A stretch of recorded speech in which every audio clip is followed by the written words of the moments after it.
Hey guys, it's Scott and Tom from BadCuzDad. Today we're looking at the day before, a third-person shooter survival game set to release June 21st, so not far away.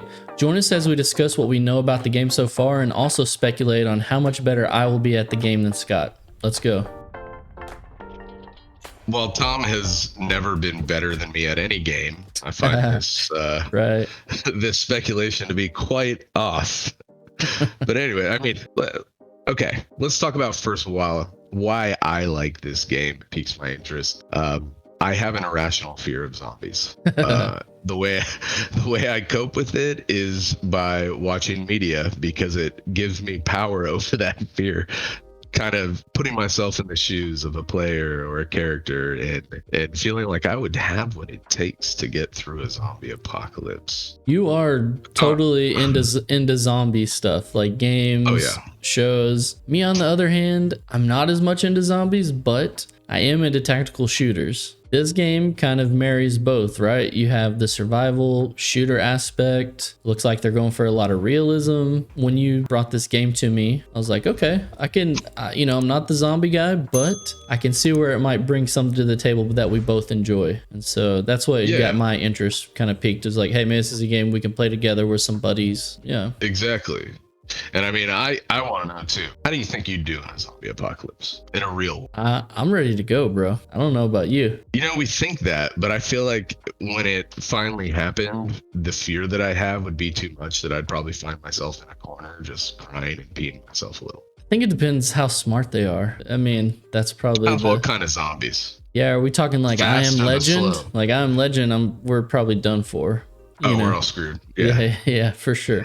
And this seems to have kind of that 28 days later vibe. They're not as maybe supernatural seeming as I Am Legend, but they definitely have the faster kind. How fast they will be, if they have slow ones, I don't know. It looks like they're kind of embracing a lot of the specifics from all different kinds of zombie media, like throw it in the slow ones, the fast ones. Maybe they'll be crazy mutated ones. I don't know yet, but from what we see, it's kind of just the more scarier type, the faster type that makes the world. Different zombie tropes basically being thrown in. Yeah, but the good kind, the George Romero kind, the one that it really does kind of strike that primal fear, at least for me.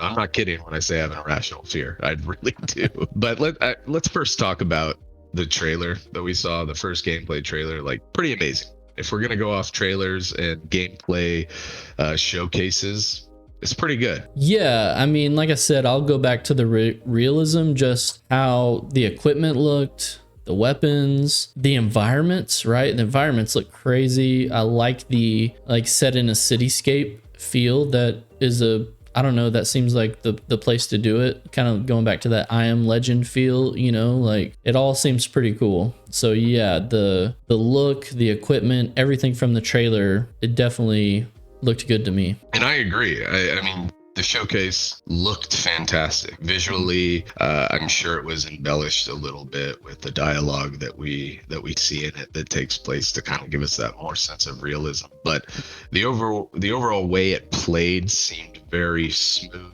It seemed like it's not something that has been I guess rendered over the top to where it could be a gameplay trailer, but it's really not. It's like edited in a CGI format. But it looked very akin to something like The Last of Us and The Division, and the movement looks smooth and organic, and I'm excited to see where that goes. Real quick about the story, there's not much. We're going to get into the features because there's a lot more there to talk about. How the story applies to each individual player, I don't know. How much story will be implied? If I had to speculate, I'd say there's probably going to be like a arcane story that's going on. Okay. I don't think our character is going to have a direct influence on it. It's just going to kind of be how the world changes and how we fit into it. And I think they left it open-ended because it's kind of how the game is going to be played, isn't it? Yeah, I'm not big on story anyway. So I'm more, I like the games where like you said, the story is how the world interacts with you and how the world develops. Yeah. I mean, that's interesting enough for me. Yeah, it won't matter if there's not a big story to this game. I don't think it's going to sway me either way. I'm more worried about the features that are cooperative, stuff you can do together. Sure. with buddies and stuff when you're in the game. So yeah. Yeah, and I care about story in games, but for this type of game, as long as there's a general overarching story happening, and I feel like that us as players are playing within it, then I'm totally okay. I don't need cutscenes all the time or specific dialogue. If it was a single player game, for sure. But in this type of game, no. So let's get to features. First of all, as far as survival games go, what comes to mind? We think of Rust. We think of Valheim. We think of Subnautica. These are all games that require you to loot, build, and survive. In this game, though, we're looking at a crossroads where survival and then group play and the type of gameplay come together. I guess if we had to compare it to anything so far based on what it looks like, maybe like a Rust Division hybrid when it comes to the survival aspect and then the combat system. As far as... Yeah, I was going to say, to me, it really reminded me of like the Ghost Recon series, like Wildlands and Breakpoint, the two most recent ones, but with like a zombie element attached to it. Because I feel like the most recent one, Breakpoint, they had like a really hardcore mode. So if you got shot, in the leg, you would walk slower, or you would have to bandage, drink water, you had food. So it had that if you wanted to go to that extreme. And I was like, whoa, and I really like those games. So that's why I was like, man, this game, the third person looks like that a lot. The zombie element, kind of on top of that makes it more survival. For sure. But I think to just start off with what you expect when you come into the game is there's going to be colonies. There's going to be some type of base building, decorating, crafting, weapon modification. But what they really boasted about that I think it kind of appeals to me in a lot of ways is that they're attempting to go at this in a very bare bones style, a very limited HUD, if not no HUD. In an interview with Gaming Bolt, they wanted to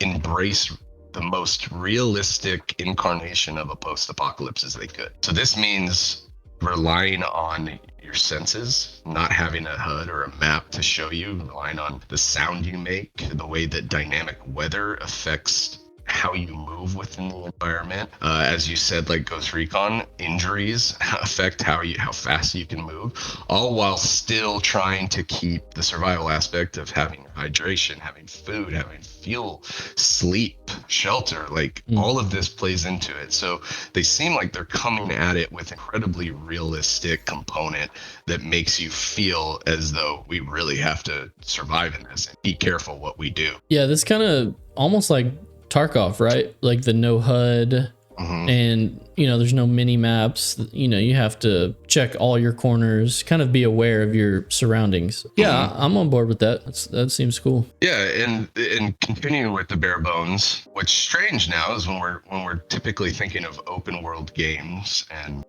survive, you think of some type of progression, right? But they also stated that, like we're used to in other games, that there's no different colored items.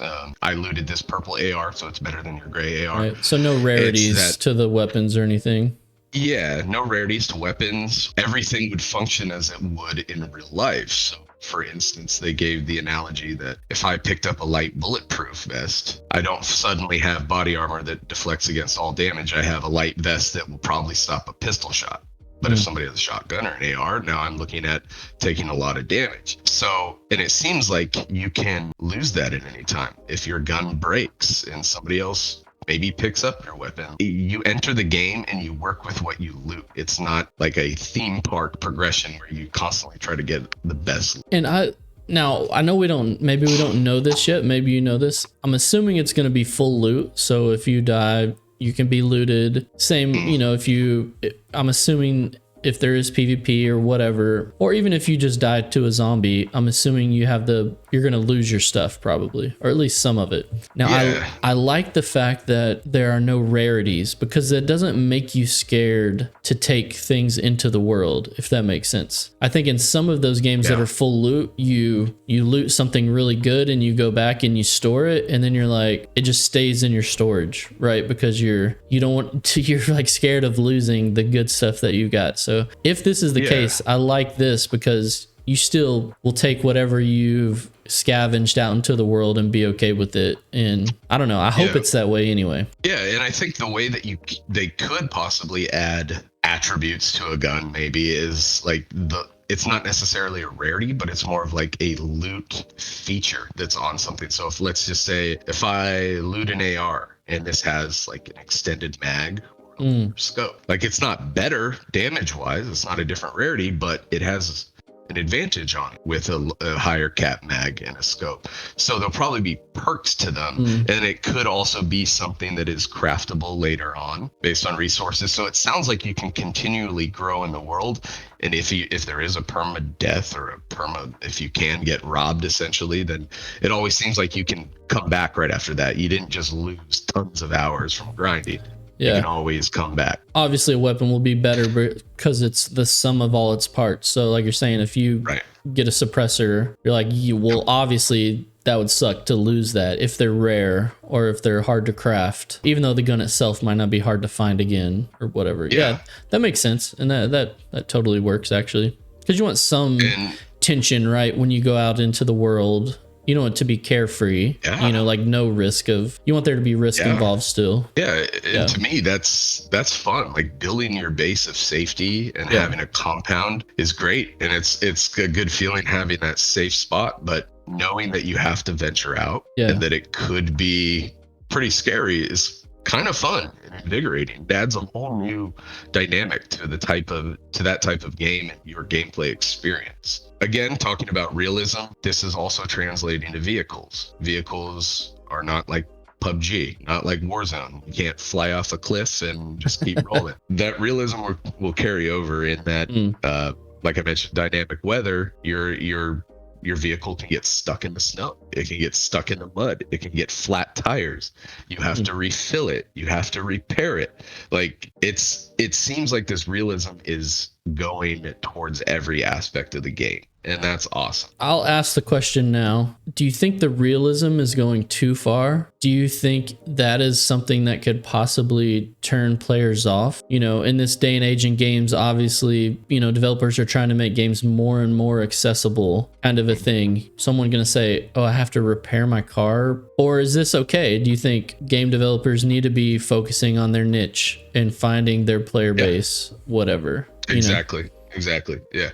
If you don't want to loot and make sure your character drinks water, if you don't want to pair, then for somebody like me and players who like survival games, like that's the core awesomeness of it, is that you have to constantly be monitoring. And it brings, for me, I like realism in games. It definitely makes me feel more engaged. I think for people who like it, absolutely, they're gonna be amped on it. Right. I don't love the survival aspect. Like I don't love micromanaging. Like when's the last time I had food? Do I need to have water or whatever? But I do like realistic games in terms of like tactics, like how tactical a game could be, like working with friends, whether it's like a Arma style or Ghost Recon, those types of games where you can die very easily, so you do have to have a more slow and methodical. And so this game will provide that, it looks like, I hope. Yeah, and we mentioned it off camera. What I like and what I hope this comes is the fact that there's a server that you and your friends can all log on to, that each player kind of has what they excel at. So for instance, we talked about my cousin Rob, who he likes survival, but he really enjoys the building aspect of it. Right. So in Valheim, for instance, when we played, all I did was go get resources while he built stuff. So for me, when talking about this kind of game and what you just mentioned, if we have a designated squad, somebody like Rob could be the designated builder. We're the ones who are getting this. He's upgrading our base. He's making weapon mods. He's getting food. That way, every time we go back, it's there. And it kind of basically is like this digital representation of our little friend group community and how we can contribute to it. And that is a really awesome aspect in my opinion. Yeah, I just hope each part of the game is equally strong, right? So that the combat is good, that it's engaging, the building is engaging, going out to get resources is a fun activity, that it kind of, like you said, hopefully it'll provide something for everyone that's as fun for your play style as the other people's. Yeah, and this brings us then to PvE, PvP. What we can expect from that. Clearly going out into the world is your PvE, and if we encounter other players without having to go into an instance, just finding them out in the world, it becomes now a PvP slash PvE game at the same time. You could be trying to take over, like they showed in one of the trailers, the mall. You could be looting the mall for supplies and another group rolls up in there. So now it's not only a PvE game that you were in, but all of a sudden this organic battle scenario happens with other players that either they're going to steal your stuff or you're going to survive and maybe walk out of there with better loot than you anticipated going in. That's really cool because the unexpected aspect of going out is pretty invigorating. Have they kind of announced how these systems will work yet? So I know, for example, like in Division, you have the Dark Zone where you go in and compete against other teams. Is it going to be like a designated area? Do we know yet? Or is it going to be like the whole world is up for grabs as far as PvP goes? There isn't enough information to make a statement about that yet. We can only speculate. From what we've seen, it looks like the scenario I just described, but there has been a very small mention about like a dungeon-esque type area. Maybe multiple areas that you can go into. Maybe the mall was just that in that video. I don't know for sure. All they said on PvP is you can encounter players. So whether there's designated areas, don't know yet. What would your preferred style be? Just all up for grabs or just have specific areas? You would. I think the way that they're trying to advertise the game is the way that I want it to play. Pure open world, pure organic encounters. There's gonna be a bunch of like campers, like sweaty campers griefing, dude. I don't know. I might turn a lot of people off. There's offline mode if you don't want that. There's offline mode. Yeah. Where you can just I like it. I think it'll be fun. But the strongest survive and come out on top. So for me, that's like a whole other layer of immersion and fun that can be thrown into the already open, crazy featured game that they're trying to show us here.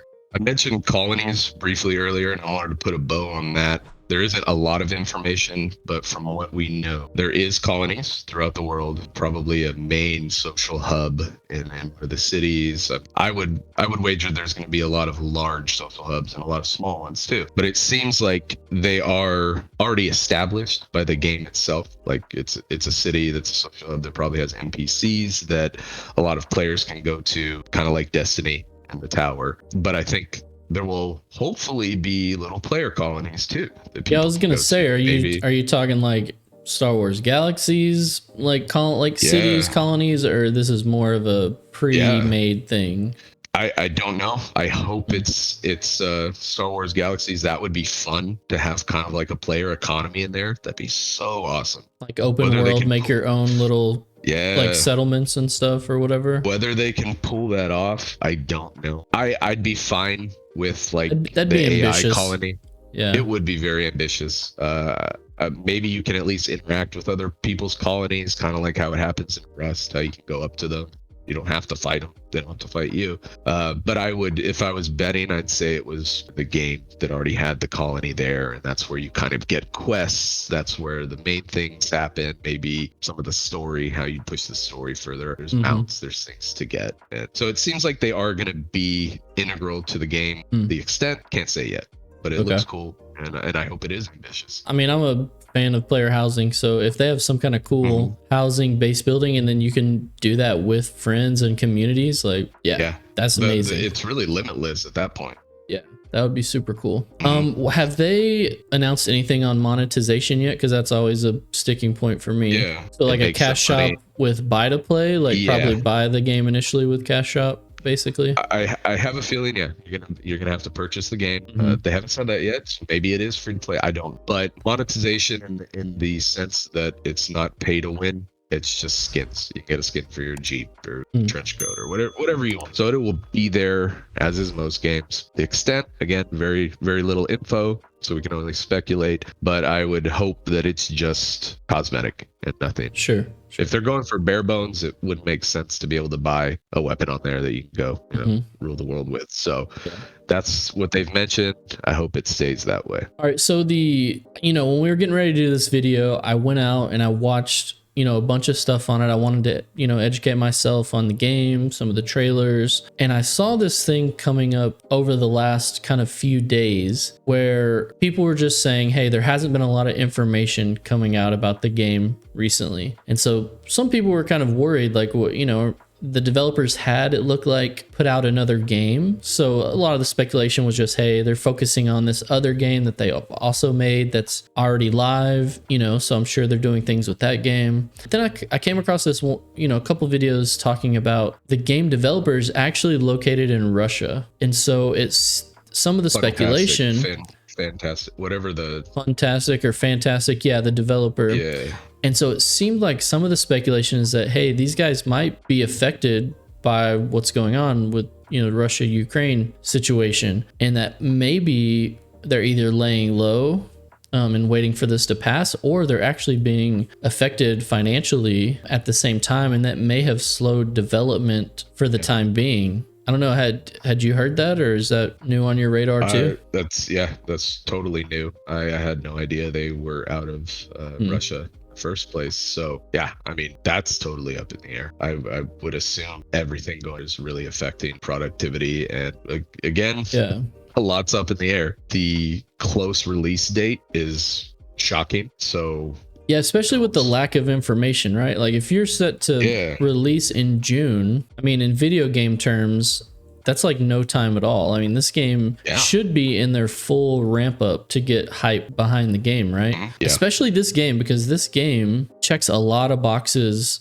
And I don't know if they're necessarily a AAA studio, but I mean, this is like, okay, so, but I mean, you get Division vibes, you get Ghost Recon vibes, you get DayZ vibes, kind of all wrapped into like a really aesthetically pleasing package, Tarkov vibes, so they're doing something that seems ambitious and probably going to be really popular. And so for this game not to be kind of like at a fever pitch of hype at this moment seems really strange to me. I think everybody is in the cautiously optimistic zone right now with it. This has been, last few years have been kind of depressing for a lot of these games that have just showed an incredible amount of ambition. Like you said, first game that comes to mind is Anthem. Anthem had an amazing reveal trailer at E3. The gameplay, the dialogue looked very similar to this. Dude, we were first hyped. trailer for the Super day hyped. before. Yeah. As we all know, it was nothing like what that show. Nothing. So when I see a game like this that looks this good, especially as a huge fan of the genre and zombies, as excited as I want to be, I think it's wise to have a lot of cautious optimism here, because we think that, I mean, even the pandemic kind of wrecked a lot of games or delayed games. And so we're vets of MMOs and of other games. And I think at this point in our life, we don't let hype really get to us, because we've seen a lot of, for me, like WildStar dying. I was super hype on WildStar. It obviously didn't make it. Other MMOs have been shut down. What's the zombie game that you're a huge fan of that was delayed for like 17 years? Dying Light. Dying Light. Yeah. I think you almost have to have this skepticism built in at this point, right? Because this game seems really ambitious. And even, I want to say though, there hasn't been a lot of info on this game even before I think the Russia-Ukraine conflict started. So I don't know. What a year without saying much. Yeah, so I'm really skeptical. Surely there's got to be a delay, right? I mean, is that what you're thinking at this point, or no? I would not be shocked in the least if they announced a delay. The part of me that's patient says, hey, delay it. Make sure this game is ready to go. The excited little kid part of me is like, oh, it's 2 months away. I can't wait to pick it up and play. But then we're dealing with the possibility of it being a hot mess and people becoming completely disenfranchised with it and just backing out altogether. So we don't know enough to say do it or don't do it, but it does seem strange that there's been little info and there's a release date right around it. It just doesn't bode well to me, but could be wrong. I hope I'm wrong. Yeah, well, I don't want to go all doom and gloom or anything, because I don't know. I mean, best case scenario is they're just doing work behind the scenes, right? And they're trying to lay low, because, a lot of companies from Russia are getting sanctioned. things are happening, you know. And so I'm sure if hopefully, like I said, best case is they're just working on this in the background, getting it ready, and then they can just launch or put out a marketing or ad campaign hopefully very soon to let people know, because it's still, I think on Steam it's set to release right for June 21st. Yeah, as far as we know it's still releasing, but like you said, I don't want to get my hopes up. I want people watching, hey, know that this game may not be on the doorstep like we think it is, but hopefully it will be. Yeah, and it actually brings up a point. I know we've covered mostly MMOs on the channel, but we're big shooter fans too. First person, third person shooters. You know, we like to play a lot of different types of games. I'm not good at all. Well, obviously we're not good, but it's still fun, right? And so I want to talk about in an upcoming video kind of what our rotation of games looks like. What is feasible for us to how many games can we play? What types of games keep us interested in gaming and things that we like to switch to? And shooters are definitely a part of that. So that's why we want to cover them here, and because we play these games and we like to be diverse in what we play. And I think what we're both looking for too is kind of the next evolution of games. We did a video on that, of the MMO, but that applies to all games. We did the video on Harry Potter. And doing it on this now, and I'm looking for new innovative games that really capture our attention at this point we are in our lives. Dude, we already know what the evolution is going to be. NFTs, bro. Oh, geez. Just get ready. That's what it is, man. I'll be right back. My fish is drowning. No, just get on board the train. Where are you going? Seriously, though. Yeah, I think you're right. I think MMOs are about to hit a big evolution, and I think all games in general. The Battle Royale, I think, is kind of running its course now, and so I think people are looking to what the next thing could be. Or maybe it's a deal where we go backwards in the cycle. Things cycle through. You know, what was once popular comes back. But that being said, I hope this game is ready. I'm excited for it. I wasn't at first, but you've talked me into it, and I gotta say, I'm ready to give it a shot. So I'm hoping it's ready soon. Yeah, and hopefully when the day before comes out, we'll get a video the day after. Oh, I could see that coming from a mile away. Was that a good dad joke, or no? It was kind of bad. All right, guys. Well, thanks for joining us. Like I said, we're going to bring more content about the day before and keep you guys posted. Hopefully, like I said, it comes out soon. You guys get to see some gameplay from us. Thanks for joining us. We'll see you guys next time. Peace.